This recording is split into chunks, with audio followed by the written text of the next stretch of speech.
grabación. Estimados, estimadas, bienvenidas al Congreso Internacional de Investigadores e Investigadoras Doctorales. Junto con agradecer que se hayan conectado y su participación, les voy a solicitar que durante la sesión puedan mantener sus micrófonos apagados y para la identificación de quienes están como oyentes, les voy a pedir que por favor se identifiquen con su nombre y apellido en el usuario de Zoom. Pueden dejar sus preguntas en el chat en la medida que vayan pasando las presentaciones o bien al final de las presentaciones también pueden levantar la mano para que les cedamos la palabra. Ya les recuerdo que las mesas no están siendo transmitidas en vivo, pero sí las estamos grabando y posterior al encuentro las vamos a subir a la página de YouTube del doctorado. Así que muchas gracias.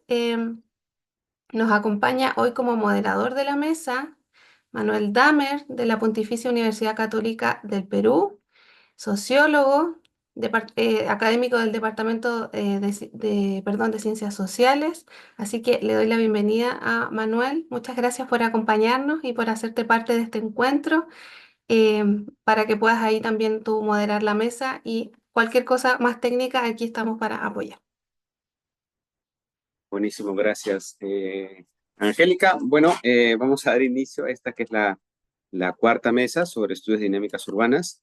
Ahí me da muchísima ilusión estar aquí escuchando estas presentaciones, dado que, bueno, en algún momento estudié en Flaxo y en algún momento estudié en el Colmet, así que, digamos, me tengo pendiente los H nomás, pero está buena la relación y creo que es un bonito espacio, ¿no? La idea es que cada uno de las personas que va a presentar tenga alrededor de 15 minutos. Si les parece bien, yo les voy a avisar cuando les falten 3, ¿sí?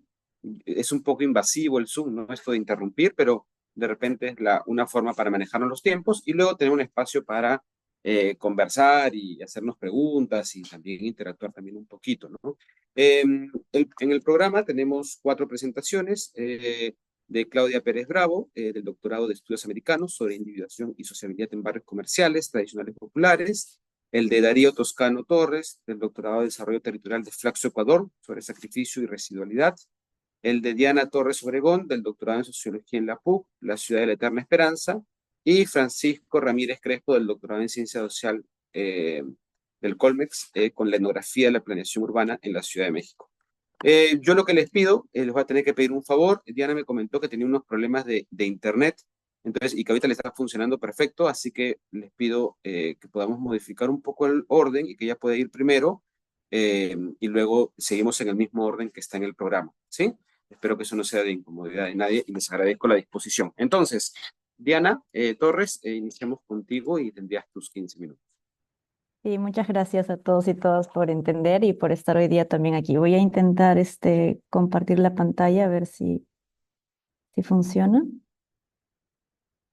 No sé si están viendo la presentación. Todavía no. ¿Estamos viendo tu pantalla? Ya, aquí está. La ciudad. ¿Ahora sí? Sí, Sí, sí. perfecto. Ya, perfecto. Muchas gracias. Bueno, buen día con todos y todas. Como les explicó Manuel, yo soy estudiante doctoral en la Pontificia Universidad Católica del Perú. Pero también formo parte del programa Trandes, que es un convenio entre la Universidad Católica y la Universidad Libre de Berlín, de la cual soy becaria y que ha financiado todo este proceso de investigación, mis estudios doctorales y también todos estos años, estos 4 años, este es mi cuarto año de doctorado, es gracias a esta financiación del gobierno alemán. Lo que les voy a presentar hoy día, porque son 15 minutos, es muy corta la presentación, pero voy a centrarme, estoy ya en la parte final de la redacción de la tesis, entonces me voy a concentrar más en los hallazgos, digamos, y un poco en las conclusiones, que es lo que tengo más avanzado. Está la exposición dividida en 4 partes, digamos, la problematización, el caso de estudio, los hallazgos y las conclusiones. Respecto a la problematización, en el mundo entero se discute el problema de la intensificación del acceso a la vivienda, ¿no? Desmond le llama el peso de la vivienda a todos estos constreñimientos que causan los hogares, el costo asociado a tener una vivienda, el alquiler, la hipoteca, etcétera, y que se agudizan continuamente con el proceso de financiarización de las viviendas por el sector inmobiliario. Pero ¿qué ocurre en países como el peruano, donde los constreñimientos asociados a la vivienda se amplían a otros modos de urbanización no convencional que han sido históricamente los modos en los que hemos producido espacio urbano en Latinoamérica, ¿no? Y que no está relacionado con este componente financiero del sector inmobiliario. Estudios recientes llevados a cabo en el siglo XXI, tanto en América Latina, Asia y Medio Oriente, demuestran que los movimientos sociales urbanos asociados a este modo de producción de espacio urbano, digamos, no convencional, han logrado cambios importantes para el desarrollo de sus barrios, ciudades y han generado prácticas democráticas que les permiten acceder a más derechos. Lo que yo muestro en el caso peruano es la cara opuesta, ¿no? Estas invasiones de tierras que parecían democratizar el acceso a la vivienda y politizar la vida cotidiana se han transformado en modos de producción mercantil de suelo urbano y la precariedad urbana ha aumentado, sobre todo por la permisividad de la legislación en temas de desarrollo urbano que se implementan en la autocracia de Alberto Fujimori en el país desde la década de 1990, ¿no? Y esto ha generado un mercado de suelo altamente volátil y muchas veces violento que se ha instaurado como la norma en el Perú. Es decir, en el Perú ya las invasiones de tierras del siglo pasado ya no son posibles. Pero paradójicamente, la desigualdad en el acceso al suelo y a la vivienda se ha incrementado en un espacio que se creó inicialmente para reducir estas limitaciones. En este contexto, la pregunta de esta investigación es ¿por qué y cómo se desarrolla este proceso en Lima metropolitana?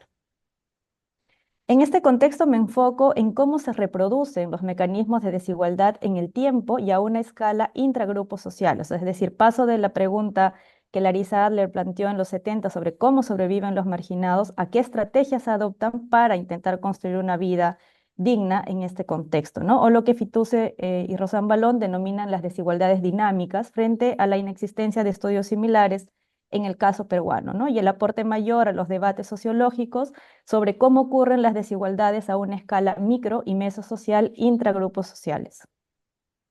A comparación de los enfoques sobre la urbanización latinoamericana desarrollados desde mitad del siglo pasado, que se concentran más en causas estructurales económicas o en la potencialidad de la autogestión y la autoconstrucción, o en las consecuencias, digamos, de la carencia material de estos espacios urbanos, planteó el concepto de autoproducción mercantil de espacio urbano como un andamiaje teórico-metodológico que me permite analizar las relaciones y las dependencias entre individuos, mediadores y las estructuras, para entender por qué se generan estos espacios urbanos, quiénes los generan y quiénes lucran con su existencia. Esta propuesta conceptual se basa en tres dimensiones interconectadas: la dimensión espacial, que da cuenta del proceso mismo de transformación del espacio en la mercancía suelo, y no solamente como un satisfactor de acceso a la vivienda. La segunda dimensión es la institucional, que hace posible que esta autoproducción mercantil de espacio urbano sea viable y se sedimente en las prácticas sociales en el tiempo. Y la tercera dimensión son estas prácticas sociales que hacen posible la permanencia de este proceso de urbanización, analizando específicamente el rol de la cultura en esta reproducción de las prácticas sociales, ¿no? Que amplían las desigualdades socioespaciales. En términos metodológicos, el análisis de este proceso de urbanización requiere un análisis de la vida cotidiana de las personas, entendiendo la espacialidad y la temporalidad del mismo proceso de urbanización. Esta es una propuesta teórica de nivel intermedio que permite leer el actual proceso de expansión urbana en ciudades latinoamericanas, donde las lógicas mercantiles de especulación del suelo reemplazan las tradicionales tomas de tierra. Entonces, el acceso al suelo ya no es solo con fines de vivienda, sino también como un seguro social para los hogares frente a la inestabilidad socioeconómica que debemos enfrentar en países como el peruano. Sobre el caso de estudio, esta investigación se realizó en Lima metropolitana, donde el proceso de urbanización ha sido muy dinámico, pero por la extensión de la propia ciudad es imposible abarcar toda la ciudad en el marco de una tesis doctoral. Entonces, por términos, digamos, por razones metodológicas, opté a hacer un estudio de caso que me permitiera entender este proceso en la actualidad. Elegí el distrito de San Juan del Lurigancho porque es el distrito más poblado del Perú, donde habitan más de 1 millón de personas, y por tres condiciones, digamos, que me permiten extrapolar del análisis de este caso de estudio a unas conclusiones mayores. La primera característica de este distrito es que es el que registra mayor aumento de la trama urbana con fines residenciales en los últimos 20 años en Lima, y que además esta expansión se extiende en zonas no habitables. Lo segundo es que esta expansión urbana ha sido liderada por lo que en el Perú conocemos los traficantes de tierras, que son agentes mercantiles inmobiliarios informales, y los propios dirigentes vecinales. Y tercero, que casi la mitad del área administrativa del distrito se superpone con una propiedad, con la propiedad de la comunidad campesina Jicamarca, lo que genera un espacio gris que es muy propicio para la instrumentalización de la normativa urbana por estos agentes mercantiles inmersos en el proceso de urbanización. Entonces, por las características espaciales, históricas y políticas, el estudio del distrito de San Juan del Lurigancho es pertinente para los fines que persigue esta investigación. Respecto al diseño de la investigación, hay mucha limitación de datos oficiales respecto a los procesos no convencionales de urbanización en el Perú, por lo tanto, mi entrada metodológica es un enfoque metodológico mixto secuencial. Primero, desde una lectura cuantitativa, he caracterizado las condiciones materiales y jurídicas de los barrios en San Juan del Lurigancho para reconocer los casos típicos o atípicos. Y además entender cómo es que desde la década de 1990 se conforman este tipo de barrios, barrios no entendidos desde un concepto sociológico, sino netamente administrativo, que es lo que exige el gobierno peruano para el reconocimiento jurídico del suelo, ¿no? Les exige a la población delimitar un espacio, como ven en la figura de la izquierda. Entonces, a pesar de que comparten el mismo territorio, están subdivididos administrativamente. Después de hacer este análisis cuantitativo, elegí dos barrios, la Ampliación Libertad y la Agrupación Familiar Libertad, que comparten el mismo territorio, pero que tienen 2 años de creación distintos y su condición jurídica también es distinta. La Ampliación Libertad, la que está abajo, posee títulos de propiedad y la agrupación familiar no posee títulos de propiedad. Entonces, parte de la hipótesis de la investigación es que el tiempo y la condición jurídica también van a determinar las propias dinámicas del proceso de urbanización. Respecto al análisis cualitativo, hice 63 entrevistas en profundidad con residentes de ambos barrios para reconocer su trayectoria residencial, sus historias de vida y las narrativas sobre su condición socioespacial. En el mismo tiempo realicé observación participante entre más o menos un año, entre el 2022 y el 2023, justamente para conocer cómo era en su vida cotidiana las estrategias que ellas desplegaban para poder hacer frente a sus necesidades, ¿no? Del mismo modo, esta observación participante la realicé realizando actividades colectivas en el barrio, como faenas, reuniones, apoyando la olla común en los trámites y también en reuniones con el municipio y reuniones entre el municipio y la organización social de base, que es la olla común. Respecto a los hallazgos, en términos teóricos, me inserto en el debate de la sociología urbana y los estudios urbanos sobre la naturaleza del espacio, específicamente en la discusión entre la producción del espacio urbano y la construcción del espacio urbano. Entonces, el concepto de autoproducción de espacio urbano sigue la línea argumentativa de Lowe, quien propone que el espacio se construye tanto socialmente, además de ser material y encarnado. Entonces, digamos, es un espacio intermedio entre la producción y la construcción de espacio urbano. El análisis de la dimensión espacial, que es la primera dimensión de esta propuesta teórica, permite entender, por un lado, la transformación del espacio durante un tiempo prolongado, ¿no? Es algo que genera apego en el barrio porque se asocia al progreso por sacrificio personal, ya sea a través del trabajo físico arduo o mecanismos de acceso a recursos económicos para lograr mejorar las condiciones materiales. Por otro lado, también estos hogares entienden la mercantilización del suelo como una recompensa por el esfuerzo, por la transformación de este espacio, ¿no? Pues gracias a su esfuerzo inicial crean nuevo suelo urbano y así más personas pueden habitar en estos espacios en mejores condiciones materiales. Ambos procesos coexisten en tensión complementaria y explican por qué los hogares legitiman esta mercantilización del suelo a través de negociaciones permanentes con todos los agentes involucrados. Y es decir, no es solamente una racionalidad económica, sino que también hay una relación directa con la transformación del espacio que finalmente piensan ellos debe ser recompensada. En cuanto a la dimensión institucional, es preciso indicar que yo no me concentro en el funcionamiento per se de las reglas, las organizaciones y los agentes, sino cómo esta institucionalidad influye en las prácticas sociales en la vida cotidiana. Entiendo las instituciones como prácticas que están profundamente sedimentadas en el tiempo y el espacio y que son duraderas entre los miembros de una sociedad. Por lo tanto, el proceso de transformación del espacio urbano también requiere de estas etapas y de las instituciones y de cómo las personas se integran a las instituciones en tanto temporalidad y espacialidad.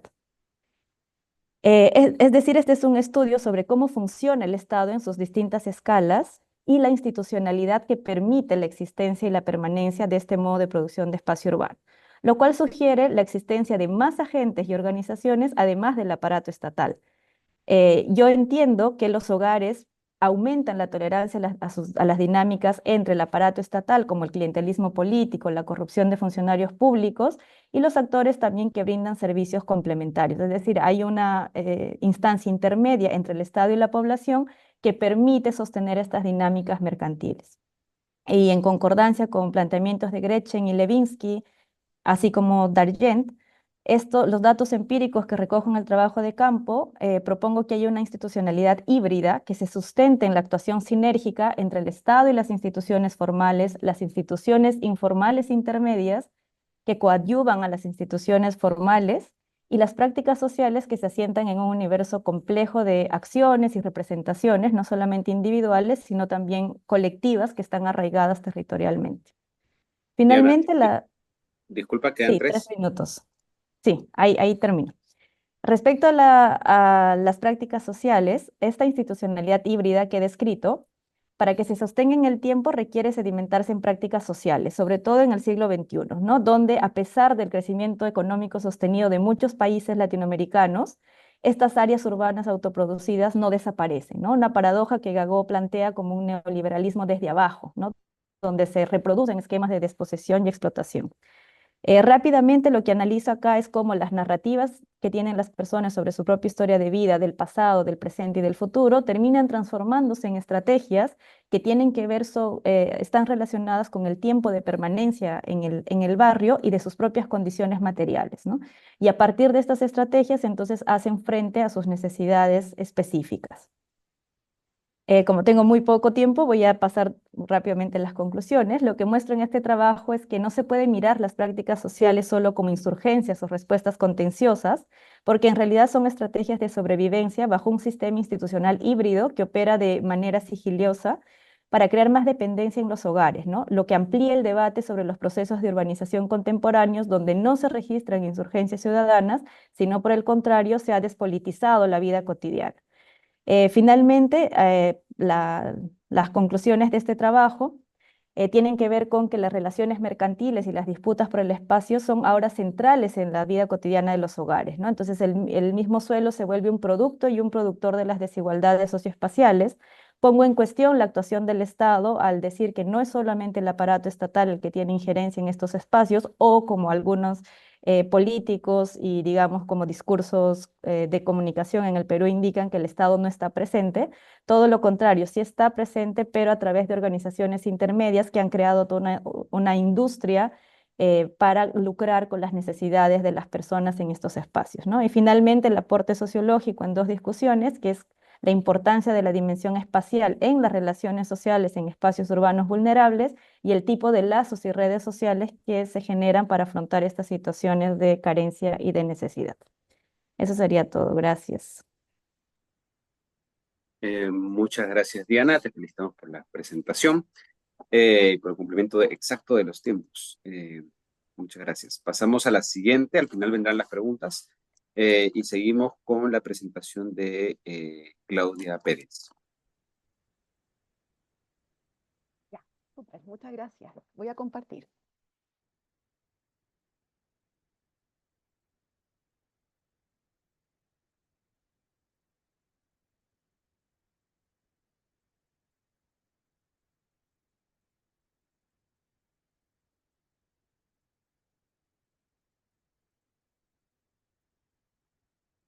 Un segundito.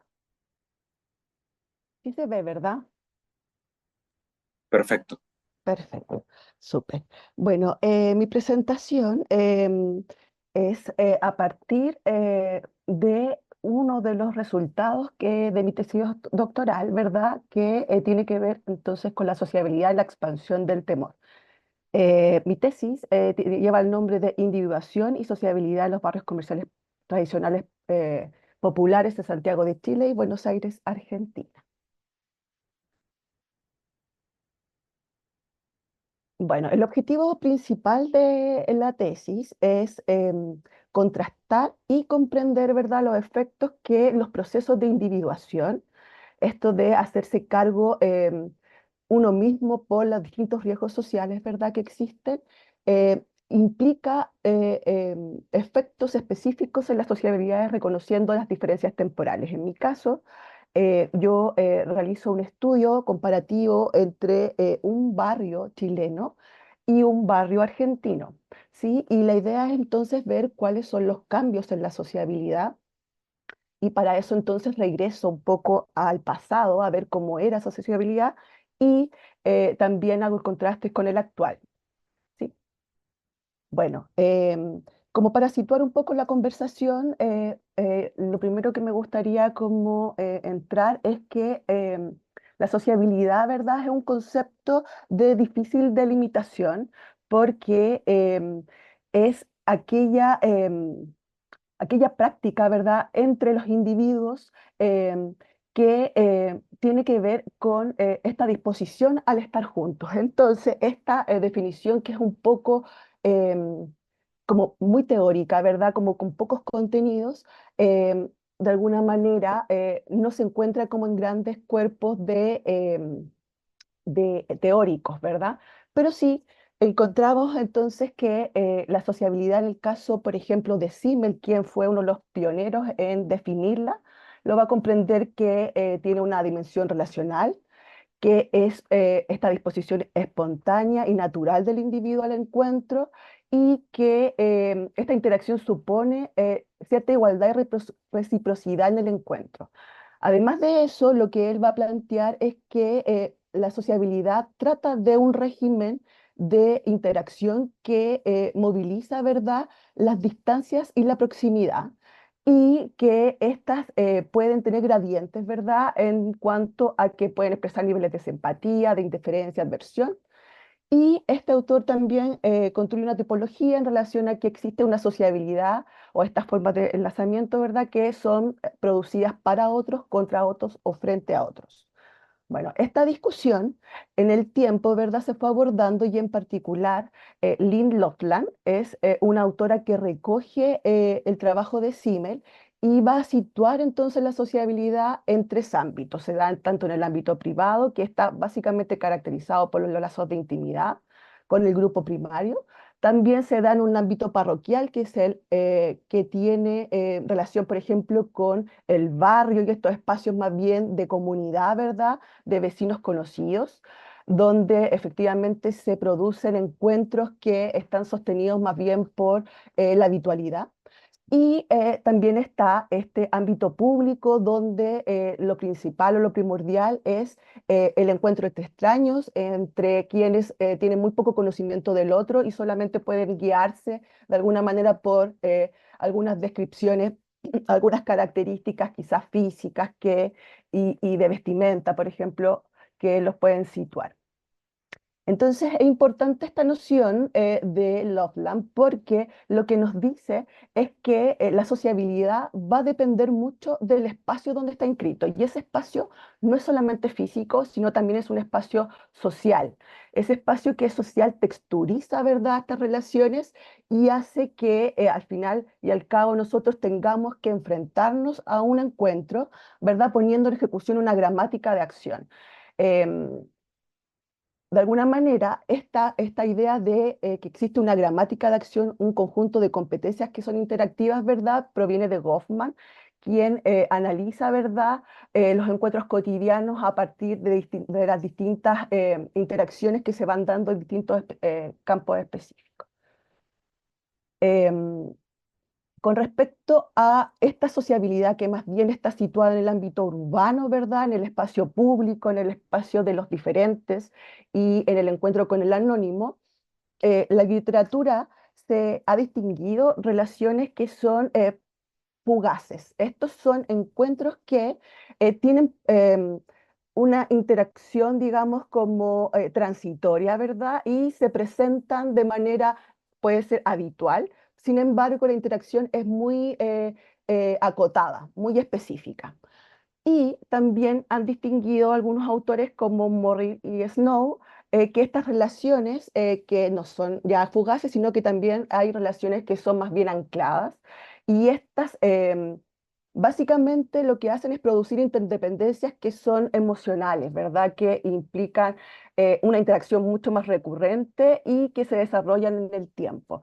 La sociabilidad, como yo les decía antes, con respecto al offline, tiene espacios de ejecución, se desarrolla en distintos espacios, ¿verdad? Y en el caso de las relaciones que son personales y ancladas, lo que vamos a encontrar es que la idea del barrio, por ejemplo, y de la familiaridad pública que en ese espacio se puede conformar, que es un signo de confianza en los otros finalmente, es donde se practican mayormente este tipo de relaciones.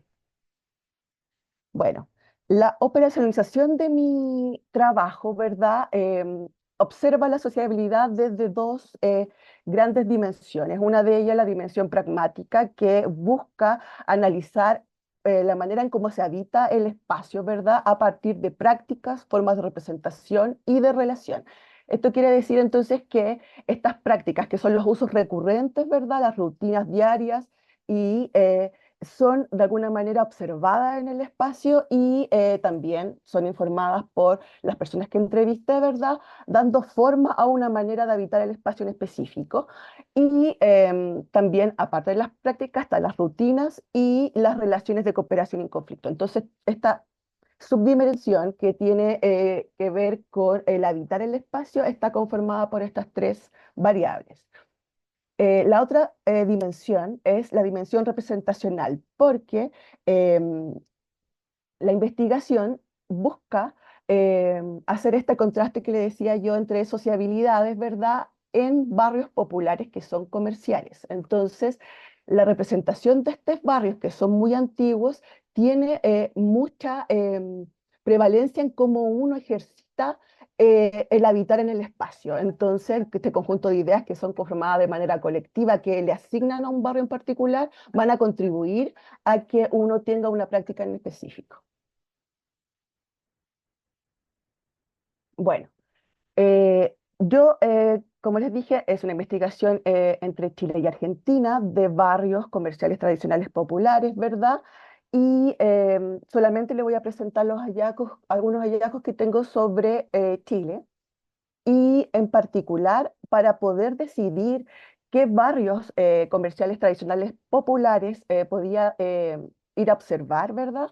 Lo que hice fue definir conceptualmente la noción de barrio como este dispositivo, ¿verdad?, que recrea relaciones que son de proximidad y vecindad, como un espacio público donde se insinúa el privado, que tiene un uso habitual y cotidiano, y donde entonces coexisten anónimos y también coexisten familiares, ¿sí? Porque dado que es un barrio comercial, tiene una apertura mayor que los barrios residenciales.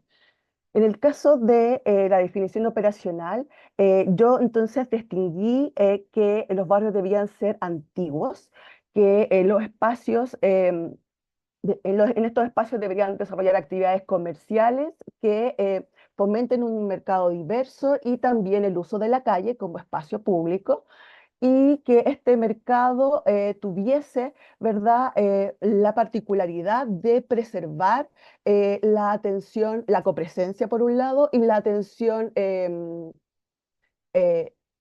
una manera como específica al cliente. Distinto es, por ejemplo, los supermercados que tienen una cuestión mucho más anónima. Aquí sí se dan relaciones de copresencia, de familiaridad y contribuyen a evidenciar qué tipo de sociabilidad existe. Bueno, mi barrio, Barrio Franklin, el de Chile, lo podría caracterizar entonces como un barrio bastante antiguo, ¿verdad? Que surge a propósito de la localización del mercado, perdón, del matadero público de la ciudad en, 1847. Este barrio lo podemos entender bueno, en su trayectoria histórica como un barrio que termina conformándose como un barrio autocontenido, dado que fue articulando una ecología de industrias, ¿verdad?, que estaban en relación a la faena de animales, ¿verdad?, como el cuero, comercios afines como la alimentación, ¿verdad? Y para, como un barrio muy antiguo, sufrió estas concepciones de barrio poco higiénico, entonces había que higienizarlo y se construyeron poblaciones que tenían esa función. Y bueno, es un barrio autocontenido también porque hay instituciones educativas, servicios de salud, de seguridad social, financiero. Entonces, efectivamente, es un barrio donde sus residentes y básicamente pueden desarrollar toda su vida en este lugar, o podían desarrollar toda su vida en este lugar. Es un barrio que, aparte de tener este polo que se desarrolla a partir de la instalación del matadero público, admite un tipo de comercio callejero importante en sus calles y que eso se vincula estrechamente con las crisis económicas que ha pasado el país, ¿verdad? En 1929 y en 1982 lo que se produjo entonces, una crisis económica que hizo que sus habitantes se volcaran a las calles y se constituyera un persa muy famoso acá que se llama Persa Biobío. Y como les decía, este es un barrio más bien autocontenido donde sus residentes, ¿verdad?, pueden em, interactuar de manera bien concentrada o pudieron interactuar de manera bien concentrada en los límites del barrio. Esta es más o menos la figura del barrio. Tiene, ahí donde dice barrio Huemul, es efectivamente donde se hicieron las poblaciones obreras que sanitizaron el espacio. Em, Tiene un matadero público aquí, Mercado Matadero, ahora es un mercado de frutas, verduras y carnes también.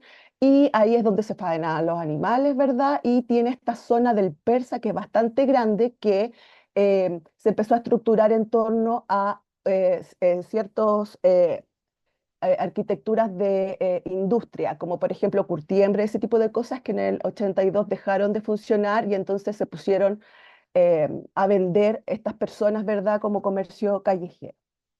Claudia, mil disculpas, te quedarían 3 minutos. Ya, sí. Bueno, quisiera resaltar que existen, en el caso de la sociabilidad, en este barrio, una situación que se desarrolla la sociabilidad en contra de los otros, lo cual distribuye, digamos, distintas formas de interactuar, ¿verdad? Y también de cómo se mira el barrio. Entonces, en el caso de la apropiación del barrio, la sociabilidad a través de la apropiación, lo que encontramos es que existen microrregulaciones. Estas microrregulaciones, por ejemplo, se dan dado que se siente, hay una sensación de inseguridad muy grande en el barrio. Y eso básicamente tiene que ver con la infraestructura del barrio, con la forma de que están instaladas sus calles, ¿verdad? Entonces, lo que sucede de alguna manera que es en contra, por ejemplo, de una teoría de la sociabilidad y en contra de lo delictual, es, por ejemplo, la teoría de Jacob, que decía que efectivamente mientras más personas había, mejor era la seguridad. En el caso de los barrios comerciales, esta teoría hay que problematizarla, dado que efectivamente lo que pasa es que el ambiente tan saturado de personas lo que provoca finalmente es la sensación de inseguridad y la necesidad, ¿verdad?, de desarrollar toda una microregulación en torno a las, por ejemplo, a salir o no, a estar o no a la defensiva, a ir acompañado a un lugar, a estar preocupado por la billetera, a tener que hacer prácticas, ¿verdad?, individuales de protección. En el caso, otra cuestión que puede verse en términos de cómo se configura la sociabilidad en el barrio, ¿verdad?, es que con la masiva llegada de extranjeros, en particular de la zona central de América, ¿verdad? Em, este era un país que efectivamente no tenía una migración tan grande, pero ahora, bueno, con esta migración, lo que sucede es que a los extranjeros se les empieza a estigmatizar y se empieza a encontrar en ellos todas las fuentes de delincuencia y la inseguridad en el barrio. Entonces, este proceso, a mí estoy elaborando la problemática de verdad en torno a que, como existe una desestructuración general de las relaciones comerciales, vecinales de la ciudad, que afectan a este barrio, ya no como autocontenido, lo que hacen es enfatizar mucho más la idea del otro como un otro totalmente radical, al cual se le pueden sindicar todas las situaciones que pasan en términos de delincuencia. Y bueno, finalmente, lo que también encontré es que aparecen formas de cooperación y solidaridad comunitaria en torno a esta idea del peligro, ¿verdad? Del temor, que se relacionan básicamente con un momento específico que sufre la comunidad, por ejemplo, un homicidio o, por ejemplo, el estallido social que instaló la idea de que había muchos robos en la ciudad y en los espacios comerciales. Entonces la gente lo que hace se une y crean esta comunidad, ¿verdad? Que es una comunidad más bien eh, puntual. Porque los lazos, una vez que esta situación termina, los lazos no vuelven a formar una cohesión social, ¿verdad?, en torno a la comunidad. Entonces, bueno, pero de todas maneras, hay este balance aún entre formas de protección o de enfrentar la inseguridad que tienen que ver entonces con la sociabilidad, que apuntan hacia estrategias más individuales y otras formas que aparecen, emergen de manera puntual, que tienen que ver con la colaboración y con el colectivo, donde se asume que uno no puede hacerse cargo de este tipo de riesgo. Creo que con eso podría terminar. Gracias. Buenísimo, muchas gracias, Claudia, súper interesante tu trabajo. Ahí guardamos las preguntas para más adelante. Seguimos con las presentaciones y ahora pasaríamos a Darío Toscano desde Ecuador. Compañeros, compañeras, muy buenas. ¿Me pueden escuchar bien? Perfecto. Ya, perfecto. Les agradezco mucho por la invitación. A ver, ¿me permiten compartir la pantalla? Ya, ¿sí se puede ver? Perfecto. Ya, perfecto. A ver, yo les voy a hablar de sacrificio y residualidad. A ver, no sé qué tan familiarizados estén con el territorio amazónico. Es una zona que históricamente se le ha dejado mucho de lado en las investigaciones en general, aunque no sean relacionadas con temas biológicos. Pero nosotros empezamos a estudiar en el Observatorio para la Urbanización Amazónica de Flaxo, yo soy coordinador de ahí, y empezamos a estudiar este fenómeno porque empezamos a ver que la zona amazónica empieza a tener un crecimiento súper pronunciado a partir de los inicios de los 2000. Pero es un tipo de producción del espacio urbano que está en el marco de la informalidad, pero que tiene una característica que nosotros en el observatorio le hemos caracterizado como residual. Esta presentación se basa justamente en mostrar cómo es que opera el proceso de la producción de estas urbes residuales en la Amazonía. Bueno, entonces podemos empezar. Primero, hay que dejar en claro que desde el inicio de la colonización, el territorio amazónico no fue visto como una zona para la habitabilidad, justamente por las condiciones geográficas de este bioma, sino que era visto como un espacio para la extracción de recursos naturales. No sé si ustedes vieron esta película, El Dorado. El Dorado parte de esta zona de acá, o sea, cuando los colonizadores llegan, escuchan las leyendas del Dorado, parten de estas zonas de aquí, y es la ciudad de Tena, que se encuentra en esta zona de acá, era la primera zona desde donde se planificaban las expansiones de exploradores y de la iglesia para buscar el dorado. Entonces, desde el principio de esta relación, la Amazonía siempre tuvo esta relación. Era una zona de extracción de recursos naturales y las infraestructuras urbanas que aparecían ahí tenían meramente ese objetivo: ser infraestructuras para el apoyo logístico, para la explotación, sea como puertos para mandar los materiales extraídos, o sea como zonas en donde las guardaban, o sea zonas donde comerciaban, pero siempre alrededor de la extracción.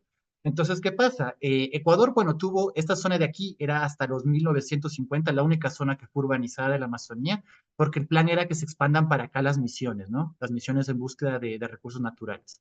Pero con el inicio de la edad petrolera ecuatoriana, nace la ciudad de Sucumbíos, que es la que está aquí arriba.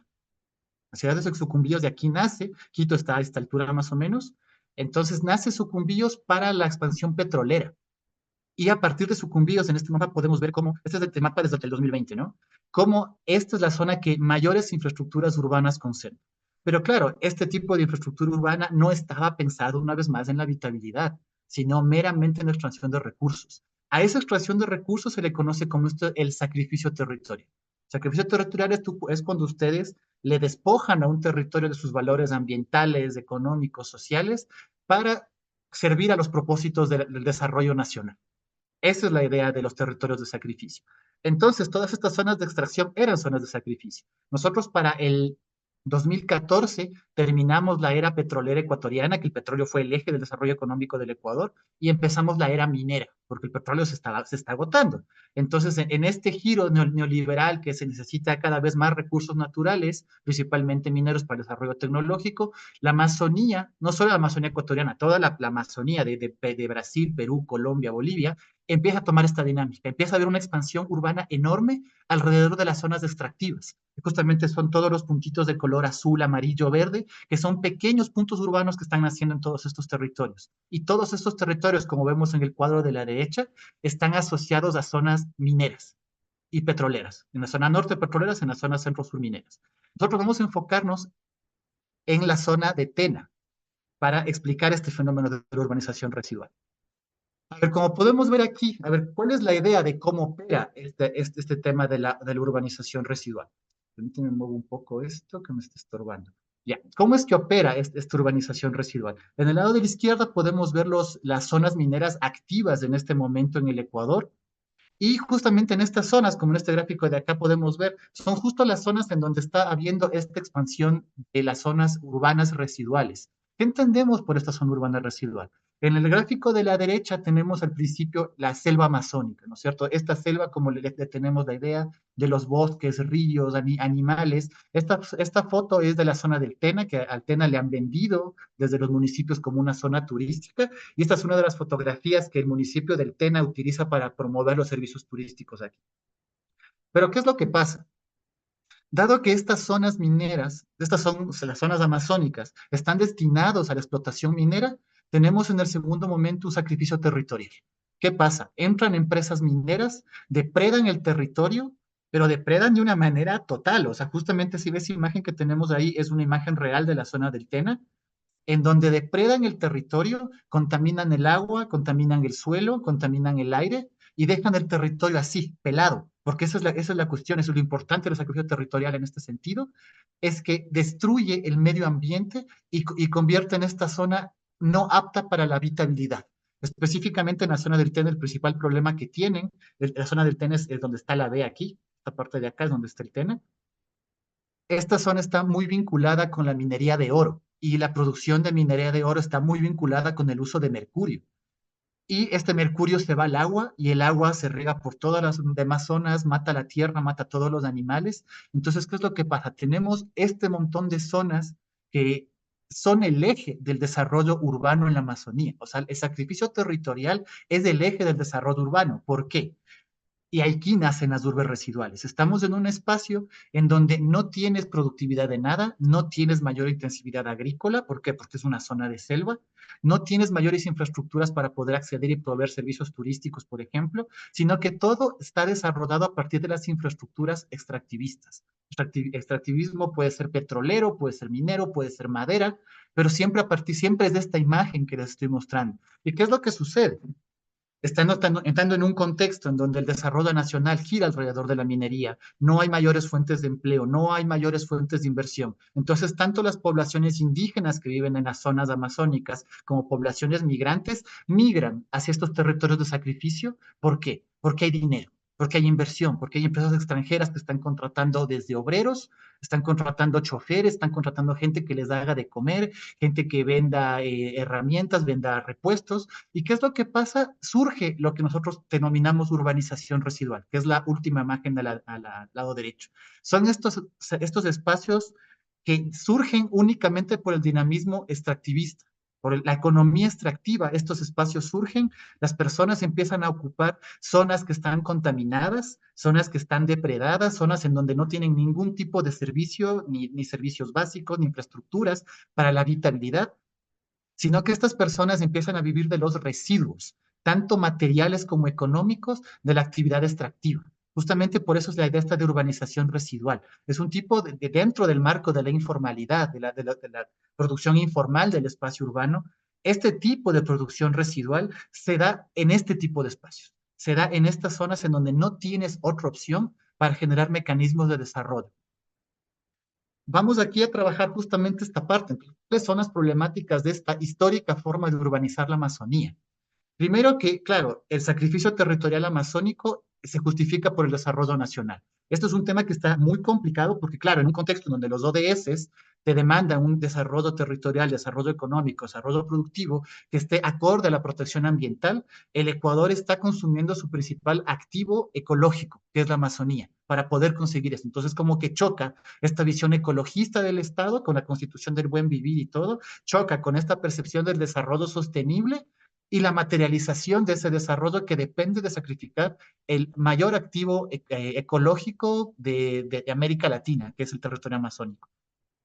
Esta depredación y esta contaminación de recursos naturales en ecosistemas megadiversos genera conflicto con un montón de grupos, desde ecologistas, grupos indígenas, grupos de protección del agua, porque claro, estamos con temas ecológicos, ¿no? En un contexto de crisis ambiental.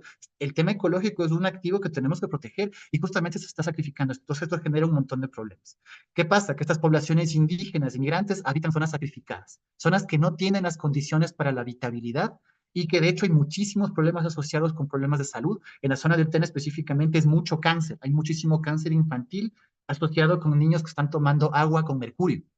Entonces tienes este tipo de problemas en esas zonas, ¿no es cierto? Esta parte, claro, entonces tienes una producción de hábitats urbanos construidos en base a estos residuos. Son residuos económicos, infraestructurales, viales, de las actividades extractivas. Que claro, estas personas no tienen otras opciones para vincularse al mercado formal de trabajo, entonces se vinculan de manera informal. Y dado que tampoco hay trabajo informal, es una zona en donde empiezan a haber un montón de actores muy diferentes que están metidos en la Amazonía. Cuando nosotros nos metimos a trabajar este tema, llegamos a un punto en donde decíamos, bueno, ¿y ahora qué hacemos? Tenemos estas poblaciones que están sumamente vulneradas, habitan condiciones ecológicas terribles, de mucha enfermedad, contaminación, falta de servicios, y decimos, bueno, ¿y ahora qué hacemos? Y nos encontramos con un problema que es lo que nos encontramos en este momento analizando desde dónde y cómo se puede resolver, que la hibridez territorial impide la toma de decisiones. Para poder ilustrar este punto de esta hibridez territorial, hemos elegido el caso del Chimbadero, que se encuentra entre la ciudad amazónica de Archidona y de Tena. Desde aquí recuerdo, estas ciudades fueron fundadas en los 1570, me parece, para permitir la expansión hacia las búsquedas de recursos naturales en la Amazonía. Pues bueno, tenemos, entonces, esta es la zona del Chimbadero. El Chimbadero, hecho un poquito más de zoom, ¿qué tenemos? En la misma zona tenemos el basurero del Chimbadero, que es otra zona de sacrificio aquí en la Amazonía. Hay muchas formas de sacrificio, ¿no? Hay unas que también están vinculados con este tipo de producciones territoriales, que son los basureros. Pero ¿qué tenemos aquí? Tenemos el basurero del Chimbadero en el mismo territorio, ¿no? Estoy hablando de la misma calle. Tenemos el cementerio del pueblo, tenemos una planta de faenamiento y tenemos una central eléctrica. O sea, toda esta zona, todo este pedazo de aquí es residuos. Literalmente todos los residuos de la ciudad de Tena terminan en este pedazo de aquí. Aquí tenemos una imagen, esta es la entrada al Chimbadero, esta es una imagen del centro de faenamiento, aquí está el cementerio y aquí está una imagen de la central eléctrica. ¿Qué es lo que pasa? ¿Qué es lo que pasa aquí? Entonces, primero ya vemos un poco de esta hibridez territorial, ¿no? Tenemos un cementerio junto a un basurero, junto a una planta de faenamiento, junto a una central eléctrica. O sea, tenemos un montón de actividades que no tendrían por qué estar juntas, mezcladas en el mismo territorio. Pero ¿qué es lo que pasa a su vez? Esta zona del Chimbadero, lo que tenemos aquí, está vinculado territorialmente con otros problemas. Primero que a menos de 1 kilómetro, lo cual no es legal, tenemos acá abajo el conjunto residencial Los Canelos, que es un conjunto residencial privado. Tenemos hacia el otro lado de la carretera, esta señal en amarillo es la troncal amazónica, es la vía que conecta toda la Amazonía de norte a sur. Aquí es donde se han creado las urbes residuales que vemos en estas fotos. Bueno, no he puesto la foto. Tenemos estas urbes residuales que es aquí. Y aquí tenemos toda esta zona infraestructural. Entonces tenemos un conjunto residencial. El problema es que toda esta zona residual, todo este basurero, esta planta de faenamiento, fue producido dentro de la Reserva Natural San Jacinto, una zona protegida en la que no tendría por qué haber, o sea, en donde está legalmente prohibido construir basureros, construir plantas de faenamiento. Y esta Reserva Natural San Jacinto está dentro del territorio de la comunidad indígena San Jacinto. Entonces, ¿qué tenemos? Tenemos por un lado las urbes residuales, espacios que están en zonas contaminadas porque por esta zona de aquí pasa el río Misaguallí, entonces toda la basura, todos los lixiviados que salen del basurero de aquí van a parar al río. Esta planta de faenamiento, toda la sangre, los residuos animales van a parar al río, el río pasa más o menos por acá y contamina toda esta zona de aquí. Pero claro, esta zona, las urbes residuales que se producieron aquí de manera informal, fue sacado basura, sacando techos de zinc, sacando maderas, latas del basurero, y la gente que trabaja en estas partes de aquí ha creado informalmente sus habitabilidades acá, han creado sus vidas aquí. Entonces, ¿qué es lo que pasa? Que tenemos un serio problema de manejo del espacio. Eso es justamente, esto es hibridez. A esto nos referimos cuando hablamos de hibridez. Que tenemos Darío, un, disculpa, quedarían 3 minutos. Ya, perfecto, justo me falta la última diapositiva. Entonces, tenemos este problema de la hibridez, tenemos una zona indígena pegada a una reserva natural, pegada a un conjunto residencial, pegada a una urbe residual y que tiene estas infraestructuras que no tienen por qué estar aquí. Entonces, cuando vamos a hacer el estudio de qué está pasando, esta es una foto de la urbe residual que les mostraba, que está frente a la zona del basurero. Esta imagen está mostrando este conjunto residencial Los Canelos, es un conjunto residencial legal, esta es una foto de Los Canelos, aquí está el lado y aquí está el basurero. Esto es del Tena, es una ciudad turística, y estos son un montón de bulldozers que sacaron de minería ilegal. En el Tena hay mucha minería ilegal. Entonces, ¿qué pasa? ¿Qué encontramos en este espacio? Entonces, en este espacio de aquí, este territorio de aquí, ¿qué encontramos? Tenemos un estado que está representado tanto por el gobierno nacional, que es el que da las concesiones mineras, como por los gobiernos locales, que han permitido que ocurra esto, que ocurra esta hibridez. Tenemos economías ilícitas. Recordemos que la Amazonía ecuatoriana, bueno, todo el país en este momento estamos en un conflicto interno justamente por conflictos con el narcotráfico. Estas maquinarias de aquí, que fueron decomisadas, son maquinarias del narcotráfico. Y entre ellas encontraron también maquinaria municipal. ¿Qué significa eso? Que el municipio es partícipe de este sacrificio territorial ilegal que se estaba generando. Tenemos a comunidades indígenas y comunidades de migrantes que habitan estas urbes residuales pidiendo que se les permita que tener acceso a servicios, a recursos, a empleo, a servicios de salud, educación. Tenemos ahí mismo metidas empresas inmobiliarias que están comprando terrenos justamente porque son baratos y contaminados, y con el auspicio ilegal del municipio, están lotizando los terrenos y vendiéndolos de manera legal en zonas que son protegidas. Y tenemos ahí mismo las empresas extractivas. ¿Qué significa esto? Y que esta es la conclusión de la que llegamos hasta este momento de la investigación, es que esta hibridez territorial es la que nos impide en este momento tomar las medidas legales, tomar las medidas de definición del territorio que nos permitan mejorar las condiciones de vida de estas personas. Muchas gracias, compañeros, compañeras. Muchísimas gracias, Darío, por tu presentación. Sin duda, súper interesante la perspectiva territorial de la Amazonía. Entonces, guardando las preguntas para el final, pasamos a la última presentación, en este caso, Francisco Ramírez. Sí, muchas gracias. Un segundito porque me están cortando el paso acá.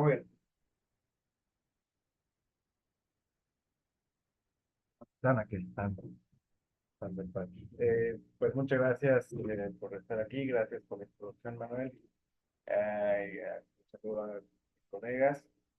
Eh, yo les voy a hablar de mi investigación doctoral. Se trata de una investigación etnográfica que está en curso.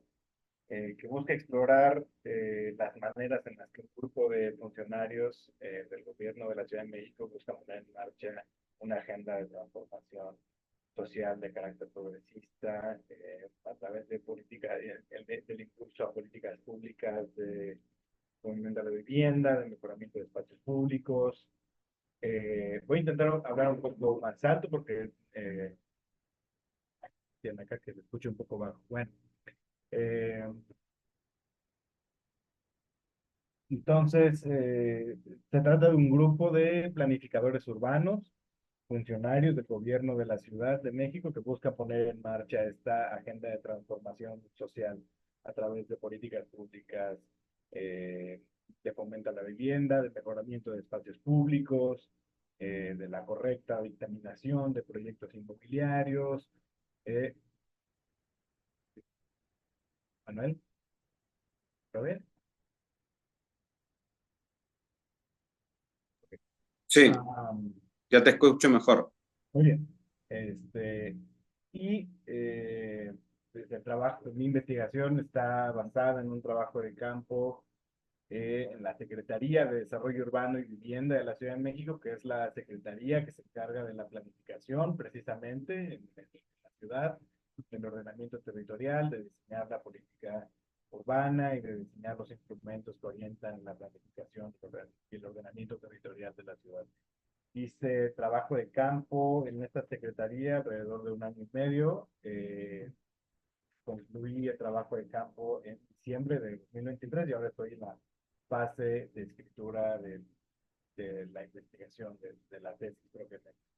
Entonces, les quiero compartir un argumento etnográfico en el cual estoy trabajando, y que me gustaría compartir con ustedes el día de hoy.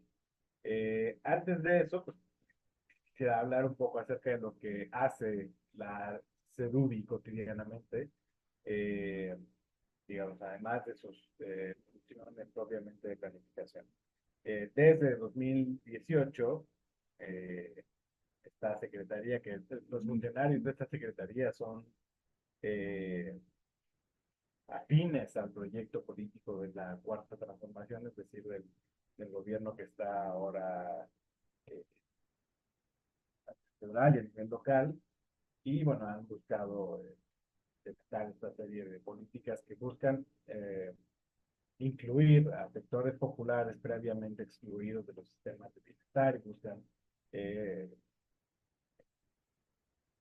producir un sistema de bienestar social, por ejemplo, a través de la producción de bienestar social. Eh, ya ha tenido un impulso, digamos, más o menos significativo de este tipo de políticas por parte de la CEDUBI.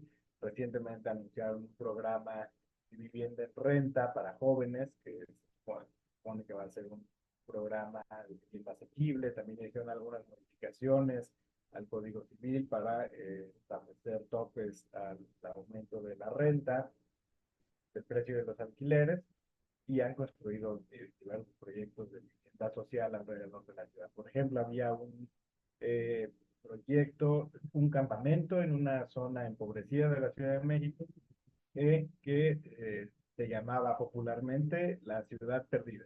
Y ahora, después de la construcción de una unidad habitacional en esa zona, el gobierno la renombró como la Ciudad del Bienestar. Es un poco, este es el horizonte de transformaciones que el gobierno de la ciudad, específicamente la Secretaría de Desarrollo Urbano, quiere implementar y que está intentando impulsar. Es un poco la agenda que ellos tienen. Y el argumento que les quiero presentar el día de hoy es que los planificadores urbanos de la Secretaría, para navegar digamos, complejo entramado eh, bueno, una cosa que olvidé decir es que a pesar de que mis interlocutores, los planificadores urbanos y los demás funcionarios de este gobierno, se imaginan como una alternativa a los regímenes de gobernanza urbana neoliberal, en realidad prácticas cotidianas, sus diseños de política pública, eh, hacen eco de precisamente formas neoliberales de gobernar la ciudad. Este no es el tema precisamente de esta ponencia, pero digamos forma parte del contexto en el que se sitúan mis interlocutores, ¿no? Entonces, eh, digamos, el argumento que les quiero presentar el día de hoy es que para navegar ese complejo y ambivalente mundo de la planificación y para establecer su autoridad y la legitimidad de sus políticas públicas frente a otros actores, los planificadores urbanos de la CEDUBI movilizan una serie de performances eh, de su autoridad y de lo que yo llamo son performances de expertise. Eh, Básicamente son una serie de estrategias que los interlocutores movilizan de manera muy hábil para intentar avanzar los intereses de su agenda de transformación. Sobre todo frente a los desarrolladores inmobiliarios, a quienes conciben como opositores al proyecto de la construcción de un sistema de bienestar y de una ciudad más igualitaria, ¿no? Entonces, hay una comisión a la cual yo asistí de manera regular, que es la Comisión de Impacto Único, en donde se reúnen una serie de funcionarios, no solo de la Secretaría de Desarrollo Urbano, sino de la Secretaría de Movilidad, del Sistema de Aguas, de Protección Civil, y en conjunto dictaminan grandes proyectos inmobiliarios, eh, que pueden ser centros comerciales, que pueden ser grandes desarrollos inmobiliarios de vivienda de alto nivel, podían ser estaciones de metro, proyectos públicos. Y entonces, esta comisión establece medidas de mitigación para aliviar los efectos negativos de los impactos de los desarrollos, ¿no? Entonces, en esta comisión observé una reunión con unos desarrolladores inmobiliarios, y ahí es donde pude observar cómo mis interlocutores movilizaban los performances y estas estrategias, de las cuales quiero leer un poco de lo que quiero. Los desarrolladores pretendían construir un edificio de cerca de 20 niveles en una de las avenidas más importantes de la zona central de la ciudad. Su certificado de uso de suelo les permitía apenas construir 6 niveles, pero después de un complejo y enredado proceso de aplicación de mecanismos normativos, creían que podrían lograr tener la altura deseada. Julio, uno de los principales interlocutores y funcionario de la Secretaría, les interrumpía para hacer preguntas puntuales. ¿Qué uso de suelo tiene? ¿Cuántos predios son? ¿Tiene protección patrimonial? A veces estas preguntas no correspondían exactamente con el momento ni con el contenido de la presentación. De hecho, parecía que no les prestaba mucha atención. Veía su celular, respondía mensajes y luego subía la mirada y volvía a hacer una pregunta antes de volver a ver su celular. Sin embargo, quedaba claro que estas preguntas eran importantes para que Julio se diera una idea general del proyecto independientemente de lo que los jóvenes.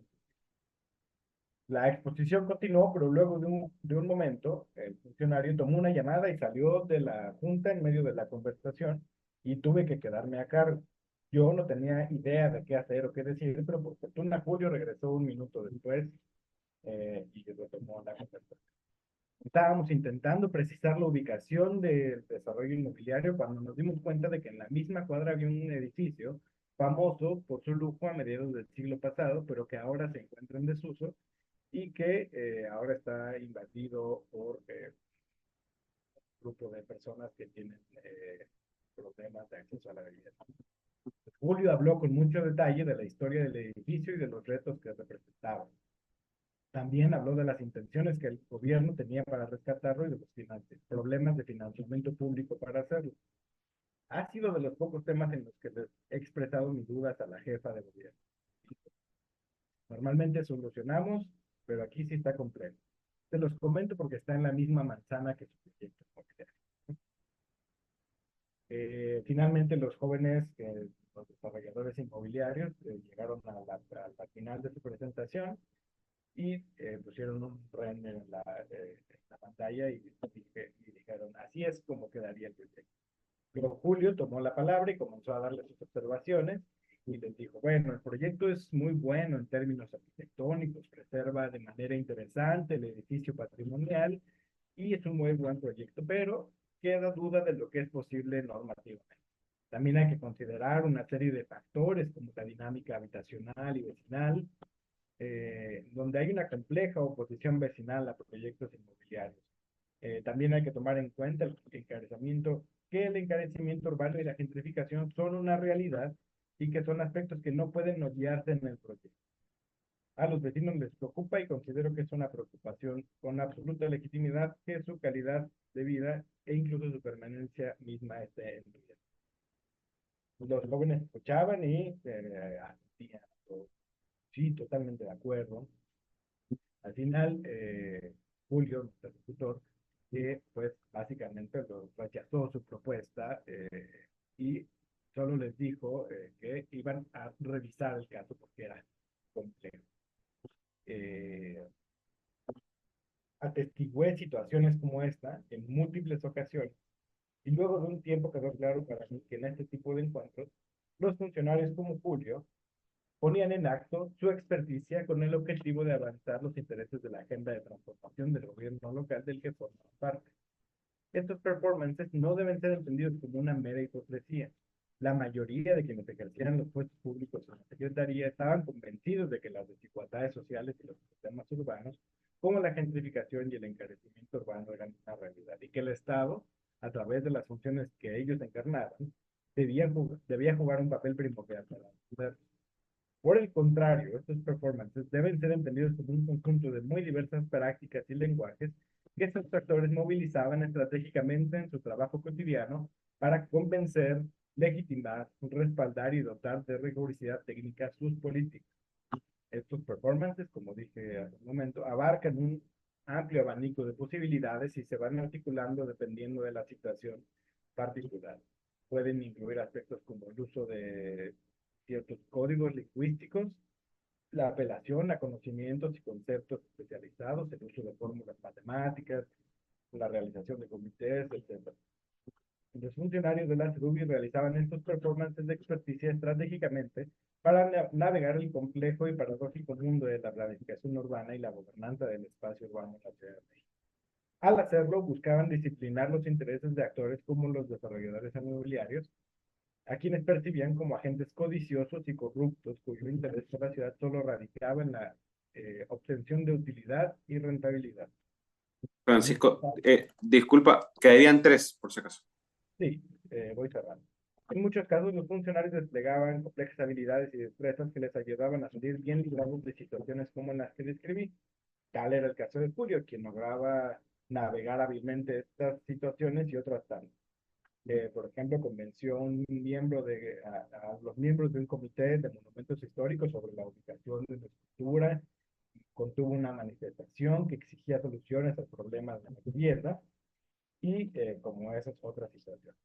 Pero lo que quiero poner de relieve aquí es la manera en la que este funcionario hacía estos despliegues de su expertise, movilizaba sus conocimientos, hacía alarde de su experiencia como funcionario público y a través de estos pequeños gestos de desatención, como salir en medio de la reunión, ver su teléfono, establecía claramente una jerarquía de autoridad frente a los desarrolladores inmobiliarios. En muchas ocasiones estos performances y estas estrategias eran muy efectivas para establecer su autoridad y para lograr avanzar los intereses de su agenda de transformación, pero también constantemente su legitimidad, su expertise, no solo de Julio, sino de los escenarios que era constantemente disputada y puesta en duda por los desarrolladores.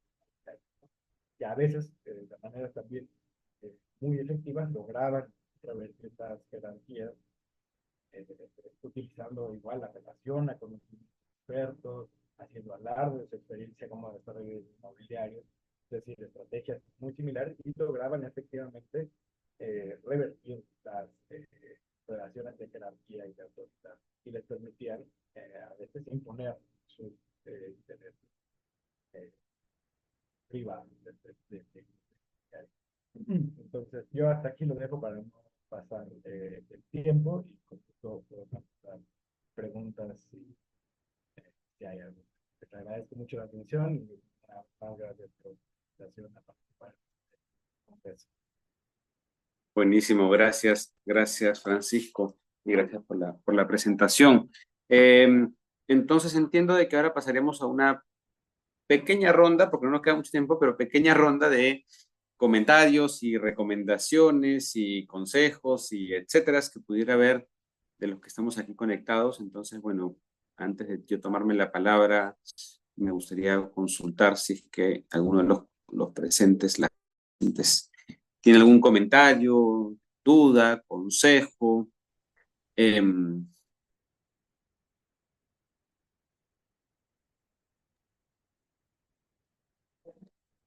Sí, Paola, Hola, la pregunta la tengo para Darío. No de sé si acuerdo. Darío me escucha. Claro que sí, Paola, muy amable. Hola. Mira, tengo dos preguntas a partir de tu presentación. Por un lado, si las jurisdicciones indígenas que están allí presentes tienen incidencia en el ordenamiento territorial. Y por otro Mm, lado, si en la investigación se cuenta con contrastaciones entre explotación ilegal de minerales y minería legal, porque estás nombrando que también hay empresas. Si se mm. están contrastando los dos para determinar la urbanización residual. Ya, a ver, un tema que estamos Darío, justo... te propongo que hagamos como una ronda de comentarios y ahí juntamos para que hagan todos, ¿te Oh, parece? perfecto. Ya. Entonces, no sé si hubiera alguna otra duda o comentario de los que estamos aquí. Eh,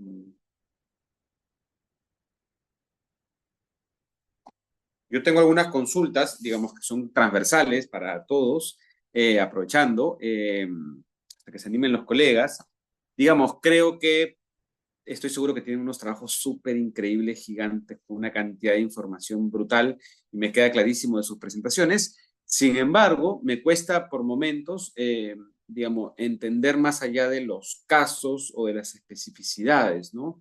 Es decir, yo que estoy haciendo teoría desde otro lado, ¿por qué debería de informarme de lo que ustedes están produciendo, ¿no? Yo sé que tienen la respuesta, ¿no? Pero creo que sería como sumamente útil, como en sus presentaciones y también como, digamos, creo que están proponiendo conceptos, ¿no? Creo que están, y por momentos como que lo enfatizan o no, creo que algunos con más claridad que otros, pero creo que es útil como pensar, bueno, ¿para qué es útil el conocimiento que están produciendo más allá de su propio caso y su propio contexto nacional, ¿no? O más allá de la crítica, o más allá digamos, de revelar un funcionamiento, alguna estructura de poder en específico, ¿no? O sea, ¿para qué? ¿No? Entonces creo que ahí sí me gustaría como preguntarles, creo que está en sus presentaciones, pero si le pueden así como sintetizar y decir es por esto, ¿no? Creo que también es parte de un ejercicio sumamente interesante. Y de ahí me queda clarísimo de que tienen concepciones del Estado totalmente distintas entre los cuatro, lo cual me parece maravilloso, porque están bien en conflicto, no sé si se han dado cuenta, pero están bien en conflicto. Hay unas perspectivas mucho más micro, hay unas perspectivas mucho más totalitarias del Estado, hay unas perspectivas mucho más que el Estado viene, va, ¿no? Entonces, de repente también como, digamos, preguntarles cómo termina apareciendo el Estado en sus trabajos, ¿no? Porque creo que está muy distinto, y está súper interesante, ¿no? En términos de la producción del espacio, del territorio, de las lógicas, ¿no? Entonces yo lanzaría esas preguntas transversales. No sé si hay alguna otra pregunta, si no, haríamos una rondita de comentarios. De repente también tienen comentarios entre ustedes. Yo encuentro también muchos canales de comunicación, ¿no? Así que de repente podríamos ir por ese camino, ¿les parece? Entonces no sé si vamos en el mismo orden de las presentaciones. En el mismo orden sería Diana, Claudia, Darío y Francisco finalmente. Sí, la pregunta sobre el Estado. Yo indiqué que no estaba haciendo una investigación sobre el Estado, pero entiendo el Estado, digamos, desde cómo opera en la vida cotidiana de las personas. Entonces, no me estoy refiriendo necesariamente al aparato estatal o la institución estatal, sino en cómo ciertas prácticas terminan influenciando en la vida cotidiana de personas en un espacio específico, que es un espacio urbano vulnerable, digamos. Entonces, en ese sentido, me interesa saber más cómo opera en la vida cotidiana de las personas, ¿no? Entonces, mi versión de entender el Estado es un Estado no monolítico, es un estado además que no solamente, digamos, como las lecturas típicas de los estados latinoamericanos que no tienen capacidad o que, digamos, o como lo veo Ollero, más ambivalentes. Yo aquí lo que trato de decir es que hay otra forma de aproximarnos a qué está ocurriendo en el estado y cómo hay la relación estado-sociedad, ¿no? Entonces, eso, digamos, para responder la pregunta de Manuel.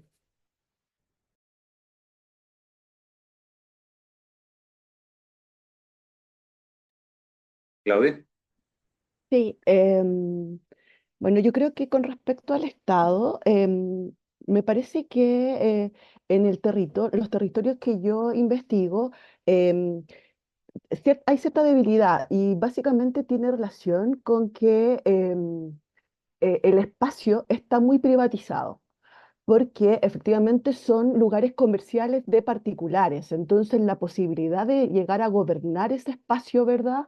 Es un poco compleja, porque claramente traen a conversación, cuando lo intentan hacer, los distintos grupos que de alguna manera enfrentan sus posiciones, ¿verdad? Y buscan siempre estar protegiendo esta forma tradicional como se ha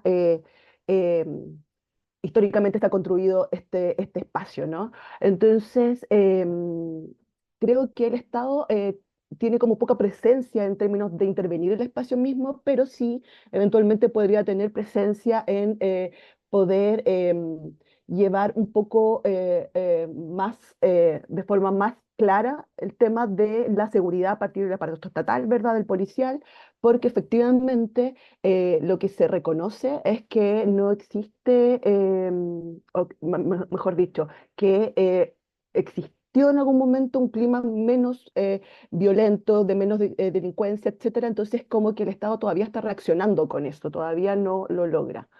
Y respecto a cuál es la importancia, bueno, no sé si como pretencioso por decirlo, pero efectivamente creo que estudiar la sociabilidad a este nivel como micro, lo que permite es observar cómo se van elaborando, urdiendo, digamos, como los procesos de conflictividad social. A mí me llama mucho, mucho, mucho la atención, ¿verdad?, de cómo la integración de nuevas comunidades migrantes, ¿verdad?, van ocupando el espacio, eso se em, va produciendo tensiones, no solamente en el ámbito de seguridad, de delito o esa asociación como muy rápida que se realiza, sino en distintas costumbres que tienen las personas que son migrantes y que instalan en el espacio público, ¿verdad? Que también producen conflictividad. Entonces, me parece que poder observar desde este fenómeno de interacción en el espacio público, ¿verdad? La defensa, la apropiación, ese tipo de cuestiones, lo que permite es ver cómo se van urdiendo y cómo de alguna manera se podría trabajar para que eso se disipe finalmente, ¿sí? Y puedan experimentarse de una manera más armoniosa. Eso, eso creo. Gracias, Claudia. Darío. Muchas gracias. A ver, Paola, a ver, yo voy a dar una sola respuesta general de todo lo que hemos preguntado respecto al Estado, respecto a nuestra activista legal y ilegal y los territorios indígenas, en un gran marco, que justamente yo parte de lo que estoy trabajando en la tesis es la relación del Estado con las entes transnacionales. Y a ver, yo diría que, a ver, no me acuerdo dónde vi, es un texto de un senador de Estados Unidos, alcalde de, no creo que fue de Nueva York en su momento. Él decía, el siglo XIX fue el siglo de los imperios, el siglo XX fue el siglo de los estados y el siglo XXI será el siglo de las ciudades. ¿Qué me refiero con esto? La estructura del Estado-nación, o sea, como estructura de el Estado como el administrador de este territorio y de esta población, está cada vez más obsoleto, está cada vez más frágil. Las lógicas transnacionales, en donde las economías, por ejemplo, la economía amazónica, ustedes no pueden entender sin lógicas transnacionales, porque nada en la Amazonía, espacio donde yo me dedico, ocurre por una gestión del Estado.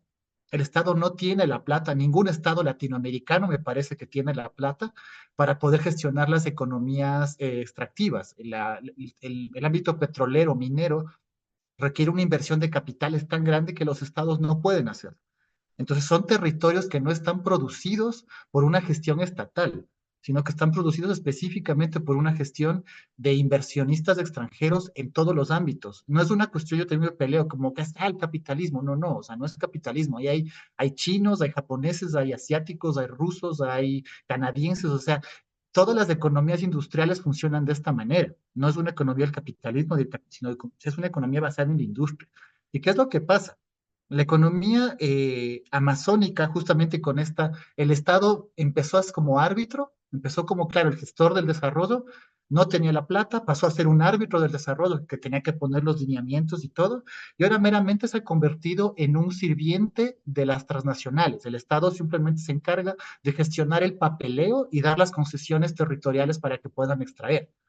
Entonces, en un espacio en donde esto está ocurriendo, en donde el Estado ya no está respondiendo a lógicas de Estado nacionales, a propuestas de desarrollo, a proyectos poblacionales, sino que meramente está respondiendo a los capitales transnacionales. O sea, el Estado se ha reconfigurado y en la Amazonía es muy claro, justamente estos territorios híbridos son la muestra de eso. una inmobiliaria privada que quiere inyectar dinero, el Estado dice, perfecto, tú dame a mí un par de miles de dólares en soborno y entraste. Tú quieres poner una planta de faenamiento, una reserva natural, mete, dan un par de miles de dólares y mete lo que quieras. Entonces, ¿qué es lo que pasa? El tema de lo legal y lo ilegal no es fácilmente aprensible en la Amazonía. Eso es parte híbrida. No hay zonas indígenas, pero sí hay. No hay zonas de reserva natural, pero sí hay. El Estado, para poder hacer planificación urbana y para poder generar los instrumentos de ordenamiento territorial, tiene que tener muy definido, muy encasilladito qué entiende por qué cosa, y en base a eso, cómo lo ordeno y le pongo en un plano sistémico donde se articule de manera armoniosa, permita conseguir objetivos. Ya, eso no pasa en la Amazonía. Toda la ciudad norte del Lago Agrio, que es la ciudad más grande del Ecuador amazónica, tiene casi 1 millón de habitantes. Y esta zona ustedes no pueden entenderle sin economías ilegales, por ejemplo. No se mantiene. Esto es un grupo de 4 o 5 ciudades alrededor del Lago Agrio, que es la zona petrolera que como ya no hay petróleo ha caído económicamente, pero ¿cómo se sigue gestionando? Es porque es la zona más importante de tráfico de drogas y de armas, desde Colombia hacia Perú y hacia el puerto de Guayaquil. Entonces, es una economía entera es una ciudad entera que no te funciona si no es por economías ilegales. Y como son economías ilegales, el Estado no puede formalmente dialogar con ellas. Pero a su vez, todo el tiempo está dialogando con esas porque no tiene de otra. Entonces, ¿cuál es mi postura respecto a cómo entiendo todos estos problemas, la diferencia entre la economía legal e ilegal, si se respetan o no se respetan territorios indígenas? Es que el Estado está permitiendo una transición territorial en la Amazonía, pero el Estado no es ni siquiera el árbitro de esa transición.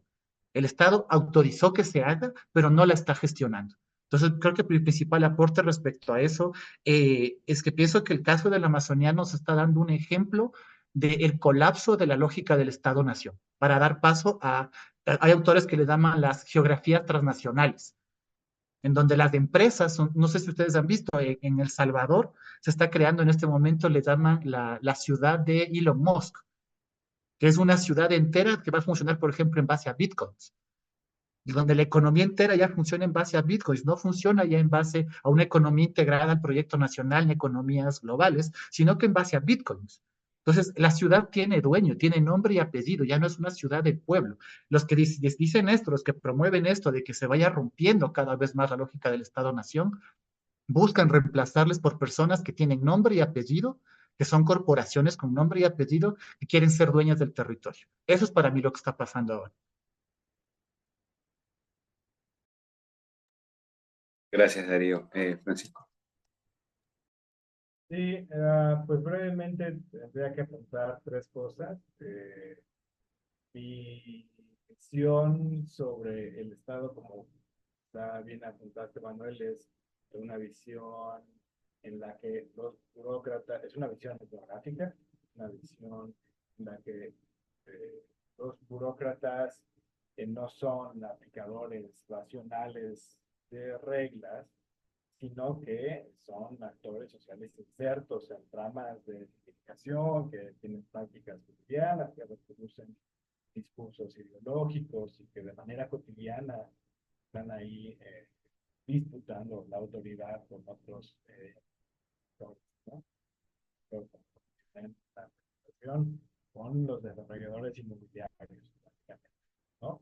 Pero que esa disputa de autoridad y en fin, no suceden en el nivel macro, sino que se producen situacionalmente, ¿no? Ese es un poco el enfoque que tengo sobre el Estado. También tendría que mencionar que mi trabajo busca dialogar, discutir con esta literatura de los estudios urbanos que muestra las transformaciones del Estado y quizá aquí Darío estaría un poco con reservas con esta posición, pero que muestran que la transformación del Estado con una linealidad, porque el liberalismo llegó y trajo unas transformaciones para el Estado como facilitador de la acumulación neoliberal, ¿no? Con nuevas formas de acumulación neoliberal. Quizá eso se sostenga para casos como el que analiza Darío, pero en el caso que yo estoy analizando sobre la planificación urbana, veo que el surgimiento de estos regímenes llamados a sí mismos post-neoliberales, pues ponen en tela de juicio esa visión o eh, esa caracterización del Estado como facilitador de nuevas formas de acumulación. O sea, sí lo es, pero además es las cosas, ¿no?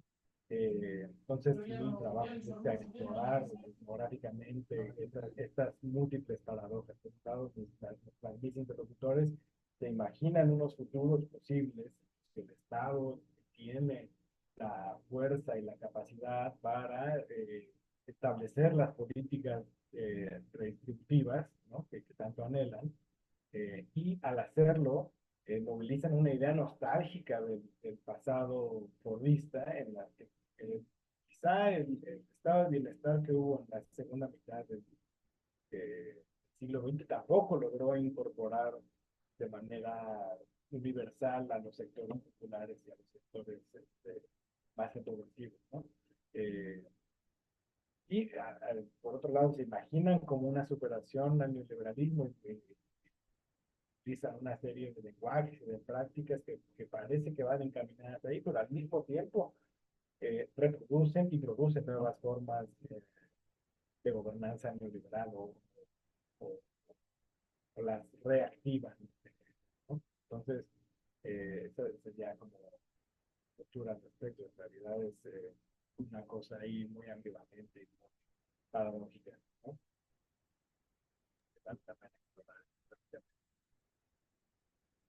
Buenísimo, gracias.